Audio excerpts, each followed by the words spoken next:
I'm Chloe Bordewich, and I am a postdoctoral fellow at the Jackman Humanities Institute and the Critical Digital Humanities Initiative, CDHI. And I'm also the faculty course instructor for History 210 at University of Toronto, Mississauga, Intro to Digital Humanities.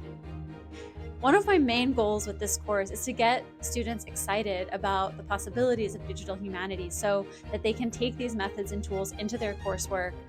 Students are working to finalize their final projects for the course, and so I've brought in CDHI co-op student Parita Patel to lead a workshop on UX design for digital humanities.